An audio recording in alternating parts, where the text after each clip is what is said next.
Oke, di tahapan kali ini saya akan menjelaskan mengenai codingan saya di Google Colab untuk project Heart Disease. Di sini ada 10 tahap di table of content.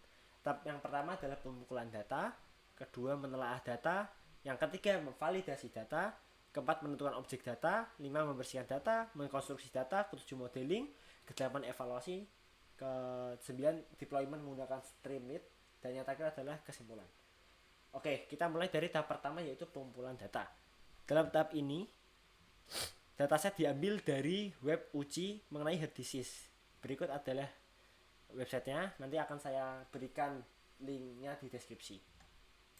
Kemudian menelaah data. Di sini tahap yang saya lakukan adalah pertama mengimport library yang dibutuhkan, kemudian mengload data. Jadi data yang sudah saya dapatkan dari heart disease UCI itu saya taruh ke Google Drive, kemudian saya mounting.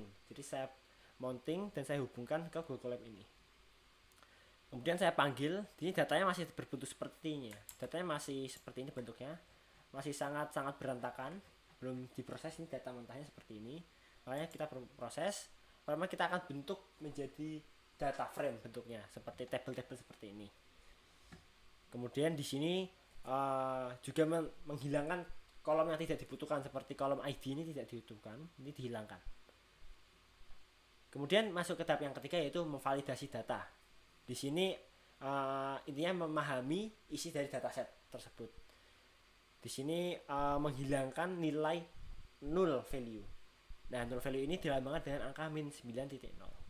Di sini kita hilangkan. Kemudian tahapan keempat yaitu menentukan objek data. Tahap yang pertama yaitu memilih fitur. Jadi di sini kita hanya memilih 14 fitur saja, dan pemilihan fitur ini sudah ada di readme.md-nya dataset ini. Jadi sudah ada penulisan yang baik dan benarnya dataset apa fitur yang dibutuhkan. Di sini ada 1, 2, 7, 49 dan sampai 56. Ini untuk dataset yang sudah dipilih fitur yang cocok, sudah yang baik gitu. Kemudian lanjut ke tahap berikutnya yaitu label encoding. Label encoding untuk mengganti fitur tadi yang bentuknya angka-angka tadi, kita ubah menjadi bentuk string biar mudah dipahami. Dan deskripsi-deskripsi seperti ini sudah dituliskan di dalam dokumentasi dalam dataset. Saya hanya mengikuti. Oke, di mapping, di label encoding diganti menjadi nilainya menjadi seperti ini biar mudah dipahami. Kemudian tahap yang kelima yaitu membersihkan data cleaning. Di sini tahap yang pertama saya lakukan adalah menghandle missing value. Dapat terlihat ya missing value-nya. Di sini terdapat missing value. Dan khusus untuk ini missing value-nya banyak sekali ya. Karena datanya hanya 293 dan di sini missing value-nya terlalu banyak, hampir 90%. Maka diputuskan untuk menghapus saja karena takutnya akan merusak keakurasi dan kredibilitas data. Jadi dihapuskan saja. Di sini menghapuskan 3 atribut yaitu 3 kolom CA, slope dan tal. Saat dihapuskan tapi masih terdapat beberapa missing value lagi. Ini kita perlu hapuskan atau kita beri nilai. Dalam kesempatan kali ini saya akan memberi nilai min, nilai mediannya, nilai rata-ratanya, nilai rata-rata. Di sini pertama saya cari nilai rata-rata dari tiap kolom yang terdapat missing value. Kemudian saya ubah menjadi float. Kemudian di sini saya bulatkan agar nilainya menjadi bulat. Kemudian di sini mengganti nilai yang tadi missing value menjadi nilai yang sudah dibulatkan, sudah menjadi nilai min, sudah nilai rata-rata. Kemudian kita juga menghandle duplikat data. Jadi seperti ini ada satu duplikat data yaitu untuk baris 90 dan 193. Itu kemudian kita menghapus nilai duplikatnya.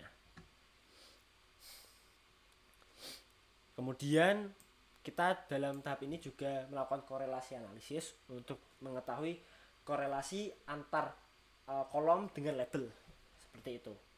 Sini untuk visualisasinya. Jadi semakin mendekati satu maka korelasi dengan label semakin kuat seperti itu. Jika semakin ke bawah nih warnanya hitam semakin gelap maka korelasinya semakin rendah. Bisa kita lihat ini antara target dengan setiap kolom. Di sini korelasinya paling tinggi itu adalah old peak dengan nilai 0,58 sekian dan eksang dengan nilai 0,57 sekian. Dan untuk talax di sini nilainya minus ya, makanya warnanya hitam. Jadi korelasinya tidak begitu merepresentasikan label seperti itu. Kemudian di tahap ke-6 yaitu konstruksi data. Di sini kita menginisiasi nilai X dan Y, nilai atribut dan nilai kolom seperti itu. Nilai target atau nilai label seperti itu. Nilai atribut dan nilai kolom. Nilai label. Di sini kita juga melakukan handle imbalance data karena datanya tidak seimbang ya. Di sini terlihat labelnya ada 5 dan labelnya untuk label 0 ini sangat tinggi sekali, sangat imbalance. Maka kita perlu lakukan oversample, yaitu menaikkan jumlah nilai yang kecil menjadi yang besar biar setara. Untuk before afternya ada di bawah seperti ini. Jadi nilainya jadi sama semua. Yang awalnya seperti ini menjadi sama semua. Melakukan oversample.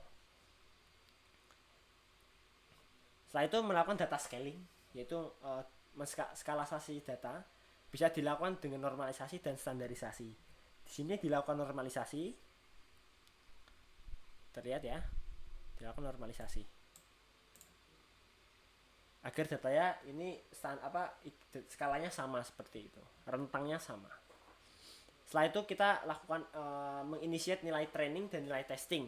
Dan di sini untuk perbandingan training dan perbandingan testingnya itu 20 banding 80. Testingnya 20, trainingnya 80. Di sini untuk modelingnya ada 3 model yang digunakan, yaitu pertama KNN, Random Forest, dan XGBoost. Pertama dilakukan oversample untuk tiap model. Kemudian dilakukan normalisasi setelah itu. Dan setelah dilakukan normalisasi, setiap model akan dituning parameternya agar akurasinya menjadi semakin baik. Seperti itu. Untuk evaluasinya bisa terlihat nih, KNN yang paling rendah KNN dan yang paling tinggi adalah Random Forest dengan angka 92,0. Kemudian setelah itu dinormalisasi, setiap model dilakukan normalisasi dan nilainya naik ya. Tadi KNN naik menjadi 86,1% dan nilainya tetap sama ya. Kemudian setelah itu dituning parameternya menjadi KNN menjadi 92, Random Forest 92,5, XGBoost 90,4. Seperti itu. Oke. Lanjut ke kesimpulan. Untuk deploymentnya setelah kesimpulan berarti. Jadi di kesimpulan ini pendekatan yang kita gunakan modelnya itu menggunakan Random Forest, KNN, dan XGBoost. Dan untuk kondisinya kita lakukan normalisasi dan kemudian kita tuning parameternya. Dan berikut adalah hasil hafal, hasil normalisasi, dan hasil setelah dituning parameter. Setelah itu kita lakukan save model. Di sini untuk deploymentnya saya akan menggunakan XGBoost karena paling stabil saya lihat. Saya lakukan save model di sini. Saya save model. Ini adalah functionnya. Nanti akan muncul di sini. Ini belum saya run. Oke, begitu lanjut ke deployment. Oke, lanjut ke deployment. Untuk tampilannya seperti ini. Jadi model yang sudah kita dapatkan dari Google Colab kita taruh ke sini. Ini modelnya. Dan modelnya nanti akan dibaca di sini. Untuk pembacanya ada di Hungarian.py. Di sini untuk deploymentnya saya menggunakan Streamlit sebagai deployment dan juga sebagai hostingnya nanti. Di deployment ini codingannya hampir sama seperti yang di Google Colab, hanya mengulang saja beberapa. Dan di sini juga di sini kita beri inputan dan nanti kita beri output juga, kita beri tampilan seperti itu.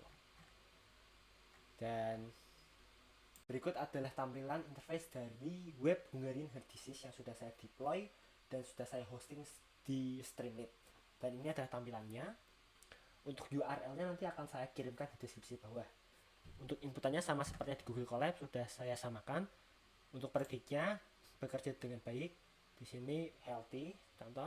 Dan selain segi predik, namun untuk membaca multi predik di sini saya akan contohkan untuk yang multi predik. Jadi dia bisa membaca data 10 gitu langsung bisa. Ini data yang banyak seperti itu. Mungkin itu saja yang bisa saya sampaikan. Terima kasih. Bila ada salah kata mohon maaf. Wassalamualaikum warahmatullahi wabarakatuh.